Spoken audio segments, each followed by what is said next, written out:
Okay, so this is the Robo Taxi app. This is the current geofence location. You can see where we are. And all we need to do is put in an address. I've already had a few of these, so I think I'm going to pick one of these. I'm going to go to, let's see, where do I want to go? Maybe we can go to that one. We'll go to St. University. And then it says additional 1 minute walk required. That's okay. I'll book the ride. And it says the ride is on its way. And it will show you where the car is. The blue path is where it needs to drive to get to us. And then I'll show you the pedestrian walking map that's also on the screen. And it'll show us where we need to walk. So we got 8 minutes to get to the car when it gets here. And so if you were like shopping or whatever, you know, you can wrap up your shopping and get ready to go. And then up here on the top, this little squiggly line, if you click it, it turns into a person. And then that's us, and it shows you where the location is for the pickup, and it will follow us along as we walk, and it will kind of walk us to the car. Oh, okay. Let's do that then. Okay, well, we're not too far away. Okay. But you can see how it's kind of turning as we go. And we're gonna get out in the sun a little bit. Yeah. So sorry about that. It's okay. It's okay. But anyway, so it's just, you know, we don't have to go very far. Where the blue dot and the white dot is where the car will be. Which is right there. So right here. Okay. Yeah. So we don't have to go very far, and then you know you can just click off of that with that person and go back to the squiggly line, and then you can see the route of where the car is coming. And it also shows if there's traffic on its route, so it gives you an idea, you know, is it got to fight through traffic or what? Okay, excellent. So it's gonna, where's the car here again? It's right there. Oh, okay.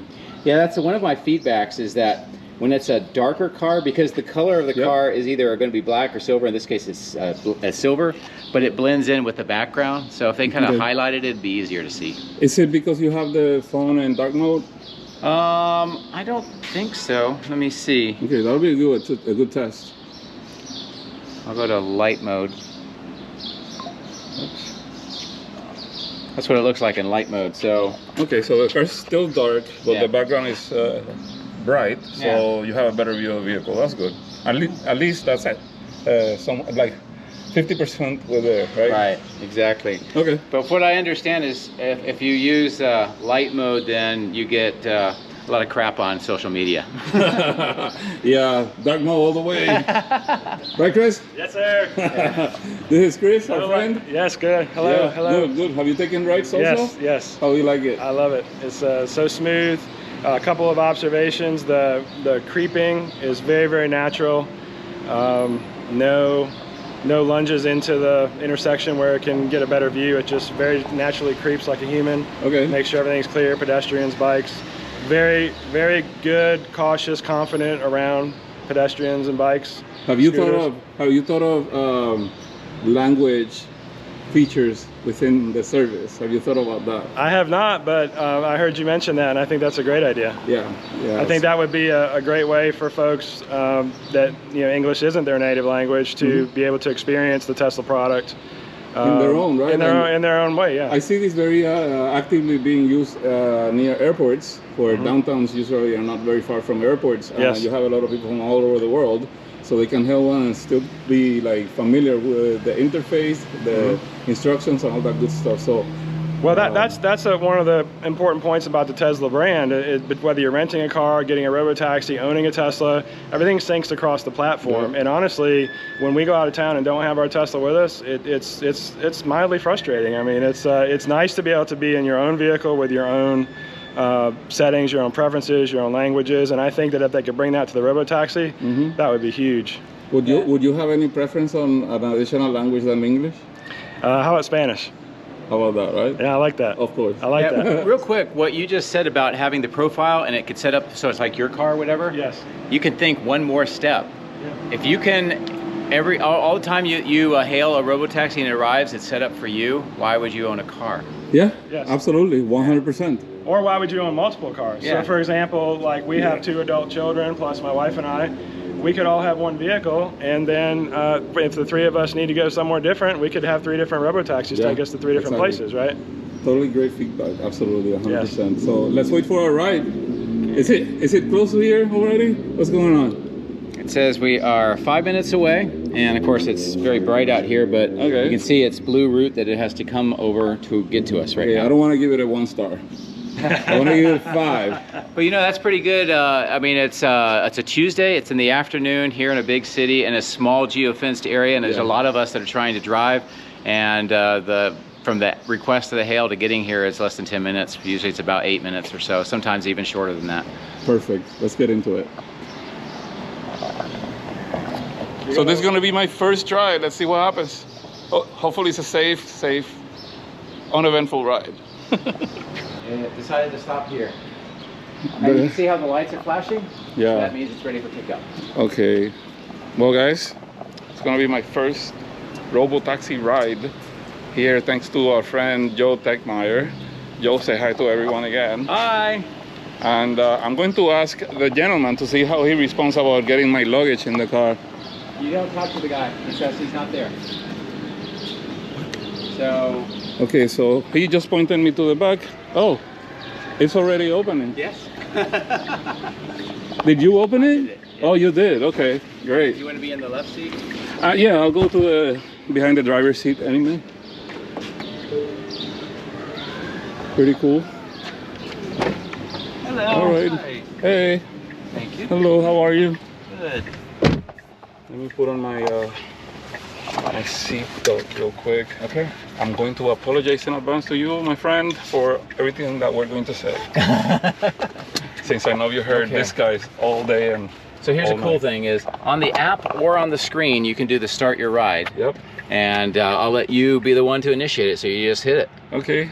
Can I do it on the either one? On here? Okay. So it says arriving at St. Edward's University at 15:14. Okay. So let's hit that. And the main screen changed. And off we go. I didn't have time to see if any cars were coming. The car already knew before I even tried, which is really cool. Okay. Yeah. Well, that's sort of the thing. If you're going to be in a taxi, you give up the whole thing about driving and looking through the mirrors and all that stuff. It's the car. Mm-hmm. Coming in one direction, not in the other. That's definitely a little bit smoother than my two FSD cars, right? Drive it for a while and see what you think. Yeah. That's cool. I wonder if the profile for how it drives can also be controlled, like more. I think I don't want to say aggressive, but you know how the differences between sport standard and seems standard. to be the baseline. So it's like chill, standard, or hairy. Yes, it goes in standard. and it stays in standard. Okay. At least all of the ones up to now have been in standard. Oh, I see it. I see it. Okay. Good. Yeah, because chill tends to be a little bit conservative, at least in my cars. Yeah. Although sometimes, like I had my Cybertruck on the way here on chill, and it was just defaulting to 85 miles an hour on 70 miles an hour roads, and I have it set to 0% offset, so I don't know why. Anyway. Look over here.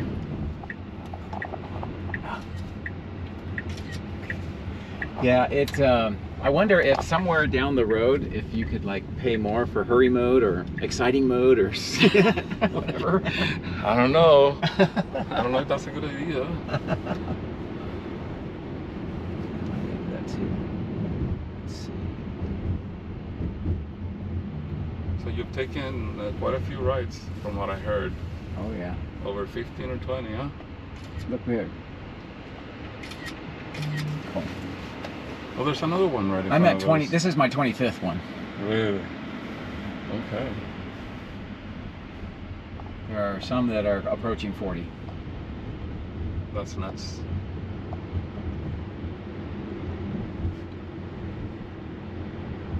So do you have any questions maybe that you've been wondering about? Or? You know, I think I made a mistake by watching so many videos, like your stuff and the other guys. I mean, all my questions were answered. I just wanted to kind of experience it. And then the stuff that I want to cover, of course, in Spanish for my audience that has been begging for something like this. So I'm going to try to see if I can do it in the next one. Okay. But Yeah, I mean, it's just like my Model Y, except that it has no one behind the seat. And the reason I came here was not necessarily just to experience it. It's also about trying to understand how it behaves. Because if we are able to do this in the future with our own cars, like what does it take? It doesn't take much, the software being up to date, right? Well, one thing you can notice, see on the screen up there, there's 3 buttons, and that's for the safety observer right now, pull over, stop, or support. And then we also have in the back, we have the pull over and support. If you hit the support button, you get a live human. And so you can talk to them and, you know, whatever the issue is, and they can try to help you out if it was necessary. Okay, so we don't have this stop in lane, only the other 2 then. Correct, that's for the safety observer. Okay, that's cool. That's really awesome.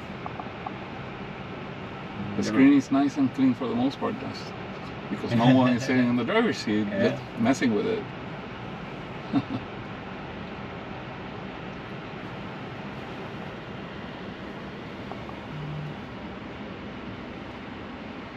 And some people have asked, could you move the seat forward from here? And the answer is, at least right now, no, not that I can tell.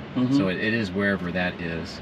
We can do the volume, and then you can, on here, you can get all kinds of apps, and it links to your account with whatever I would have. So, you know, if I was listening to music before I come in, it would still be on that or so. What is this privacy icon? You can read it. It's kind of an informational thing. Oh, okay, got it.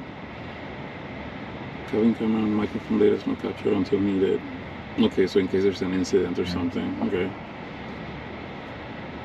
It must be buffering and then to not miss anything, right? What's that? It must be buffering some of the information, just not saving it, so that if something happens, it doesn't miss it, right? I guess. I don't know, just like shooting from my head. I don't see any new apps that we don't already have. Only the new icons at the bottom.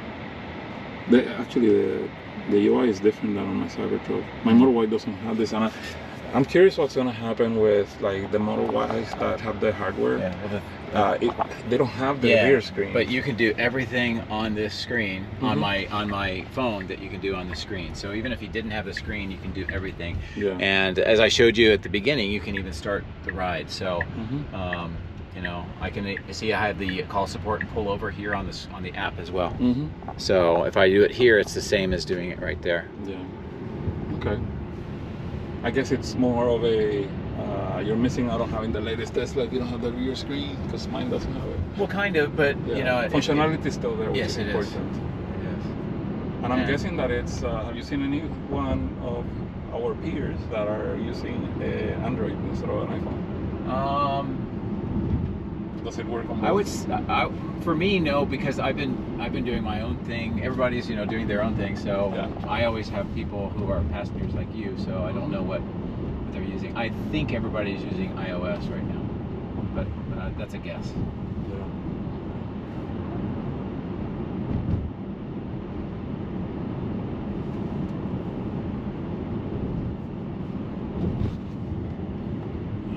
Safety observer doesn't have a brake pedal or accelerator or steering wheel. It's just supervising. I know there's been some people that have speculated that they've got this special little joystick, or they're using Neuralink or whatever, but yeah, for sure he has.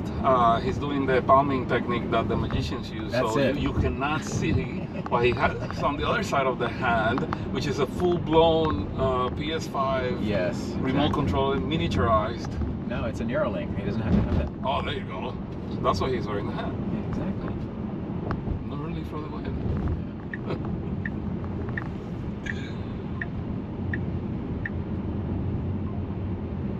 I don't know if I don't pay attention to this on my own cars, but is the blue line always translucent when it's going over, changing lanes? Because I just saw. I think so. I don't think that display is any different than what you have.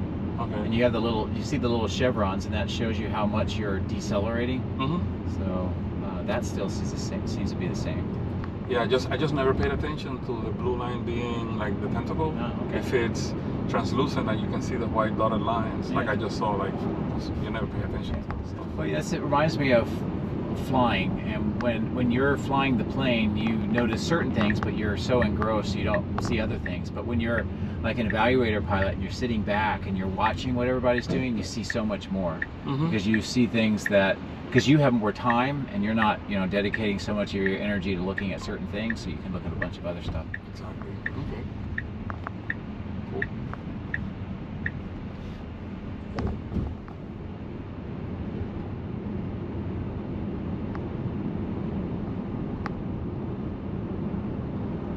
So it does have the, yeah, it has absolutely everything that's required, like, in terms of what we have in our cars.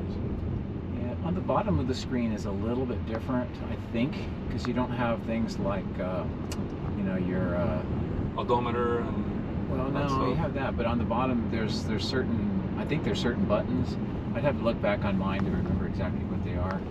It's kind of, oh, you mean the for the full menu? Screen, yeah. Well, definitely you don't see the menu to pull the other stuff, like the little car icon. Yeah, the car icon's not there. Yeah.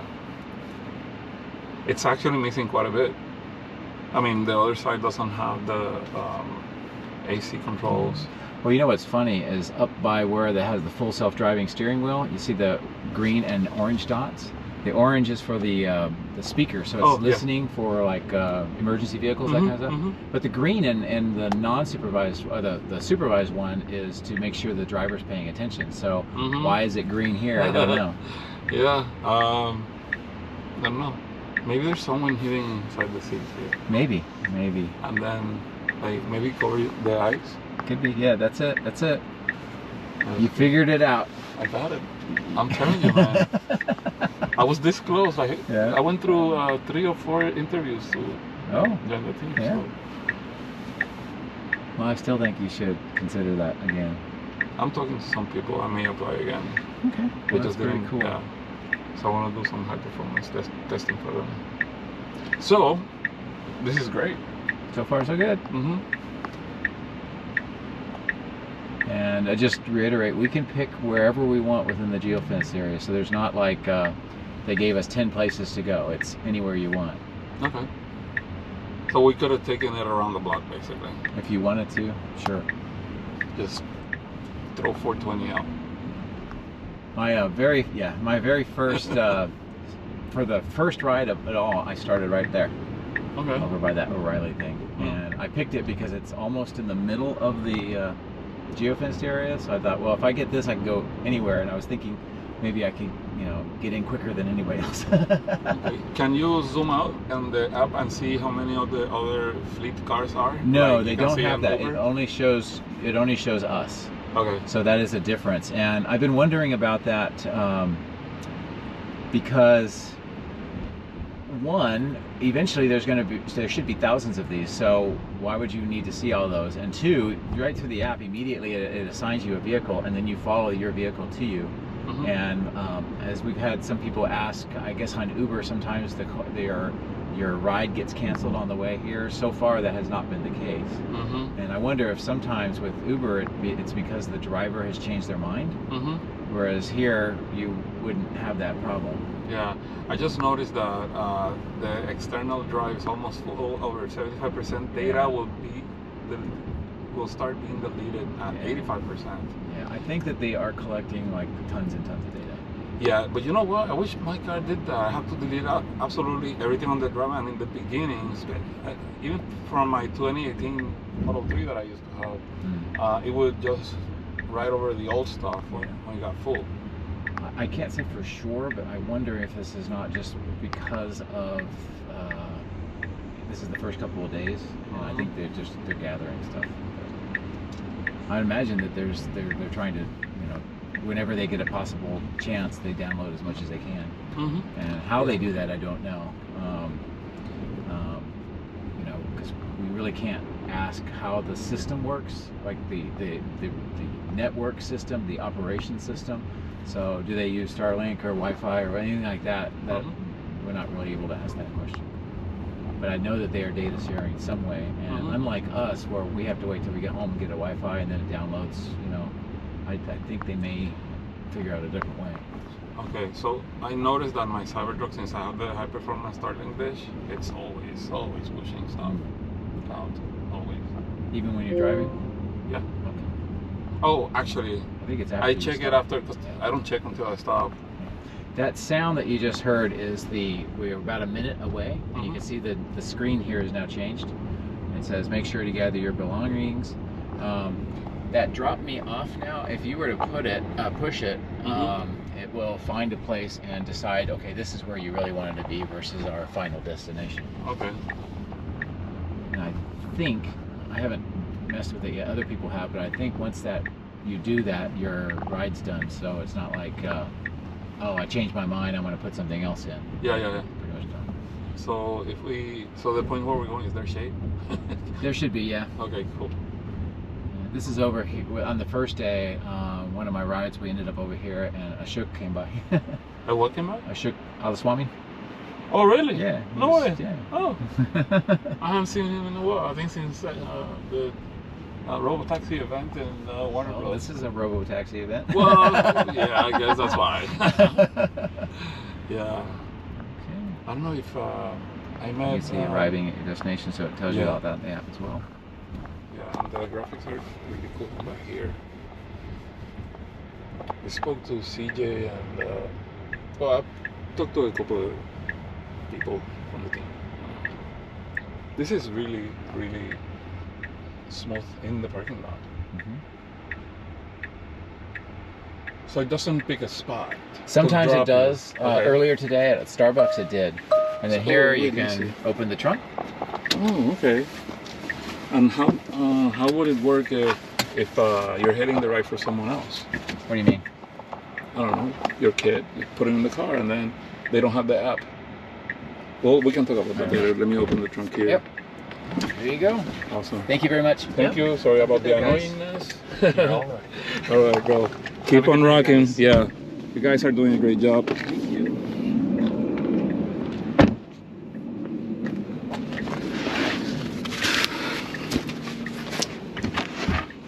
Just the same dimensions, huh? Yep. Okay. It's all in place. Yeah, and that's the cool thing is that other than the software, it's exactly the car that if you bought a car, it would be this. And then if they were to download the software onto that car, it can do the exact same thing. And that's really the powerful part of what they're doing with the Robo Taxi and the vertical integration that Tesla has, is that they build the cars and they use the same cars right off the production line, so they don't have to add all this other equipment. They don't have to change it. It's just off the assembly line and put the software in and you're done. Okay. I wonder if the car's just deciding. I didn't get a chance to see, but I wanted to see if he was doing anything or the car's just waiting for someone else to call it. It just goes by itself, yeah. Okay. So the safety driver, you can think of them as not even there. They're sitting in the seat. So they're not picking up another fare. They're not deciding who to go pick up. It's all being done by the system. Okay. And there it goes. All right. Yeah, and that's a good point is, you know, this is what they're rolling out here is the Robo Taxi service. They're not, everybody looks at the Robo Taxis themselves and they think it's the Model Y or whatever, but this is the service, which is the umbrella term, which will be able to have any of their vehicle products put in. In addition to that, they have an operations center that is managing all of the requests in, and it's directing it to whichever cars based on where they're at, and then it's, you know, sending it off. So that entire system is what they're rolling out and they're testing, and it is also what needs to scale as they keep going to different places. So it's a lot more than just a self-driving car. Yes, and I think a lot of people focus on the car and they don't see the bigger picture. Yeah, I mean, there's fleet management, there's all sorts of things that have to be considered. What happens if there's too much latency? Will the car have enough information to continue doing its work? You know, all that stuff without any supervision. At some point, it has to be able to return.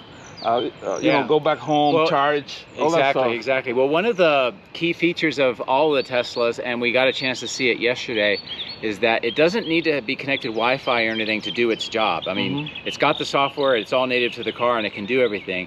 Yesterday, there was an outage of premium connectivity, affected a lot of Teslas, and the Robotaxis didn't even miss a beat, so they kept doing their thing. So the losing of that service, or if there were Wi-Fi interruption, it would not affect the fleet. Awesome. So that was a great drive. Nothing very particularly special about like how it drives, because we are used to it, except for one thing. What's that? I think that what felt really special to me is that I did not get any of the concerns that I get on my own car when it's driving itself. And I don't think it has anything to do with the fact that I am not in the driver's seat. I think it has more to do with the way they actually drove. Because I would have felt the hesitations, the jittering, the phantom brakes. Right. And you can feel all that stuff, but none of that was present. And I think that's partly because this thing must be on a completely different branch full of features that we don't even have. I would go as far as saying that what we have is not even close to as good as this was. This definitely has a lot more smoothness, capability, and overall just confidence than ours. I mean, I was looking around us and I was thinking, like, in this case, my car would have freaked out. Simple as that. And there was absolutely no, like, it drove just like me. Yeah. And the most remarkable thing is the fact that it was an unremarkable drive. Yes, totally. But I'm here even for the remarkable drives. So if anything happens, I will be able to gauge it myself and see, like, what would be the difference. I'm proud to say that I have really good reaction time and hand coordination. I had coordination, right? Because of my racing days. Okay. I'm still that, like, I feel as sharp as I was. I just need to be on a performance cars, and it can flourish again. And I think that helps for testing things like that. It's like when you're flying a plane, you need to make sure you're aware of everything, not just the one thing in front of you. And you keep in the back of your head, like, what other things were happening around you, because your brain calculates without you thinking that 5 seconds from now this thing should be there now. Right, exactly. And that's how I see the testing, being able to not only react but also to predict what's about to happen or what should happen. Yeah. And even in this short drive that we had today, you could see a little bit of that as it was kind of thinking about which way to go, or this issue is going to come up, so it made the moves early, and we didn't get into a position where we were boxed in, or it got to a where it really had to make a last minute choice. It was very smooth the whole time. Totally. So should we call another one to take us back to the same place where we were? Okay. Or we can go to a different one. We can. I just have to check my partner over there, see where they are. Okay. Yeah. All right. So we're coming back.